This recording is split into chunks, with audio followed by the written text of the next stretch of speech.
Bismillahirrahmanirrahim. Assalamualaikum warahmatullahi wabarakatuh.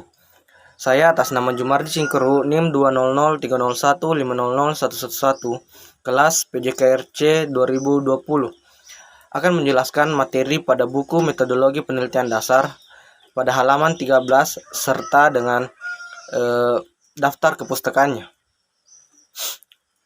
Yang pertama yaitu judul penelitian. Judul penelitian merupakan pencerminan dari tujuan penelitian. Oleh karena tujuan penelitian itu dirumuskan dari masalah penelitian, atau dengan kata lain, tujuan penelitian itu merupakan jawaban sementara dari pertanyaan-pertanyaan penelitian. Maka judul penelitian juga mencerminkan masalah penelitian. Yang kedua yaitu latar belakang masalah. Dalam latar belakang masalah penelitian akan diuraikan fakta-fakta, pengalaman-pengalaman si peneliti, hasil-hasil penelitian dari orang lain, atau teori-teori yang melatar belakangi masalah yang ingin diteliti. Yang ketiga yaitu perumusan masalah. Sebelum diuraikan bagaimana merumuskan masalah penelitian, terlebih dahulu akan dibahas apa yang dimaksud dengan masalah.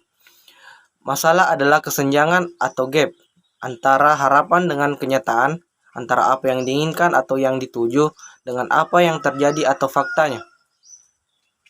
Yang keempat yaitu tujuan penelitian. Tujuan penelitian adalah suatu indikasi ke arah mana atau data atau informasi apa yang akan dicari melalui penelitian itu. Tujuan penelitian dirumuskan dalam bentuk pernyataan yang konkret, dapat diamati atau observable, dan dapat diukur atau measurable. Yang kelima yaitu manfaat penelitian. Yang dimaksud dengan manfaat penelitian adalah kegunaan hasil penelitian nanti, baik bagi kepentingan pengembangan program maupun kepentingan ilmu pengetahuan. Oleh sebab itu, dalam manfaat penelitian ini harus diuraikan secara terinci manfaat atau apa gunanya hasil penelitian nanti, dengan kata lain, data atau informasi yang akan diperoleh dan penelitian tersebut akan dimanfaatkan untuk apa dalam rangka dari segi ilmu, data atau informasi yang diperoleh dari penelitian tersebut mempunyai kontribusi apa bagi pengembangan ilmu pengetahuan. Yang keenam yaitu tinjauan kepustakaan atau literature review. Untuk mendukung permasalahan yang diungkapkan dalam usulan penelitian, diperlukan tinjauan kepustakaan yang kuat. Tinjauan kepustakaan ini sangat penting dalam mendasari penelitian yang akan dilakukan. Tujuan kepustakaan ini biasanya mencakup dua hal, yaitu A. Tinjauan teori yang berkaitan dengan permasalahan yang akan diteliti, dan B. Tinjauan dari hasil-hasil penelitian lain yang berkaitan dengan masalah yang akan diteliti. Yang ketujuh yaitu kerangka konsep dan hipotesis. Kerangka konsep-konsep. Dari hasil tinjauan kepustakaan serta kerangka teori tersebut serta masalah penelitian yang telah dirumuskan tersebut, maka dikembangkan suatu kerangka konsep penelitian. Yang dimaksud kerangka konsep penelitian adalah suatu hubungan atau kaitan antar konsep satu terhadap konsep yang lainnya dan masalah yang ingin diteliti. Hipotesis. Seperti telah diuraikan sebelumnya bahwa hipotesis adalah suatu jawaban sementara dan pertanyaan penelitian. Biasanya hipotesis dirumuskan dalam bentuk hubungan antara dua variabel bebas dan variabel terikat. Hipotesis berfungsi untuk menentukan ke arah pembuktian. Artinya hipotesis ini merupakan pernyataan yang harus dibuktikan. Selanjutnya, definisi operasional variabel. Untuk membatasi ruang lingkup atau pengertian variabel-variabel diamati atau teliti, perlu sekali variabel-variabel tersebut diberi batasan atau definisi operasional. Definisi operasional ini juga bermanfaat untuk mengarahkan kepada pengukuran atau pengamatan terhadap variabel-variabel yang bersangkutan serta pembangunan instrumen atau alat ukur. Yang kedelapan yaitu metode penelitian.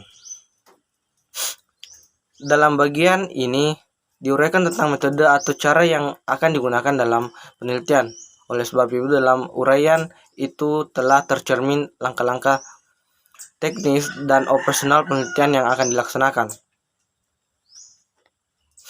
Dalam uraian metode penelitian ini mencakup berikut ini.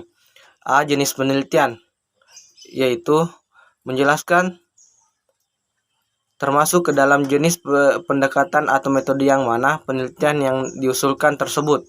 B. Populasi dan sampel. Dalam bagian ini diuraikan populasi penelitian dan sampel. Dalam populasi dijelaskan secara spesifik tentang siapa atau golongan mana yang menjadi sasaran penelitian. Sedangkan sampel harus disebutkan teknis pengambilan sampel, apakah random dan random yang mana.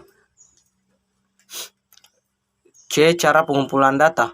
Dijelaskan cara atau metode yang digunakan untuk mengumpulkan data. Dalam suatu penelitian, kadang-kadang tidak hanya menggunakan satu cara pengumpulan data. D. Instrumen penelitian. Yang dimaksud dengan instrumen penelitian adalah alat-alat yang akan digunakan untuk pengumpulan data.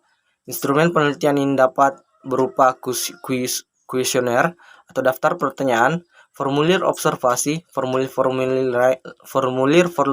lain yang berkaitan dengan pencatatan data, dan sebagainya. E. Rencana pengelolaan dan analisis data.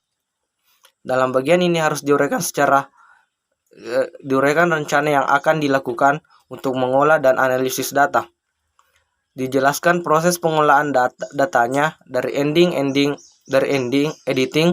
coding, dan sebagainya sampai dengan data entry atau apabila pengolahan dilakukan dengan komputer.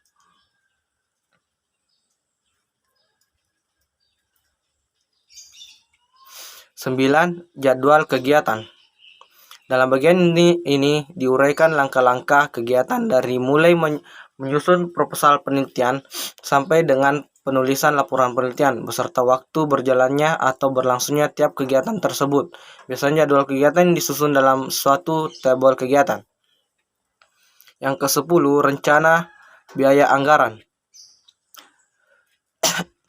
Diuraikan besarnya biaya per kegiatan serta jumlah keseluruhan biaya penelitian tersebut. Kegiatan yang dapat dibiayai oleh suatu kegiatan penelitian dimulai dari rapat penyusunan proposal, instrumen, dan sebagainya, sampai dengan penulisan hasil penelitian, bahkan sampai dengan biaya seminar hasil penelitian.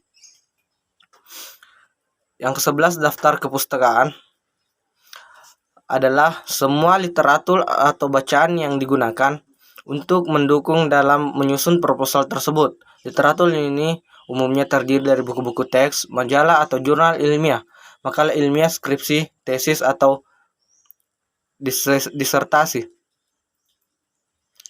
Telah diuraikan penyusunan proposal atau usulan penelitian khususnya untuk kepentingan penelitian yang hasilnya digunakan untuk pembuatan skripsi, tesis, atau disertasi. Pedoman ini juga dapat digunakan untuk penyusunan proposal berkaitan dengan proyek atau kepentingan program, dengan catatan dan uraian tentang tinjauan kepustakaan dan kerangka konsep dan hipotesis. Biasanya tidak lazim dimasukkan. Itulah tadi penjelasan dari saya, kurang lebihnya mohon dimaafkan. Wabillahi taufiq wal hidayah. Wassalamualaikum warahmatullahi wabarakatuh. Salam olahraga.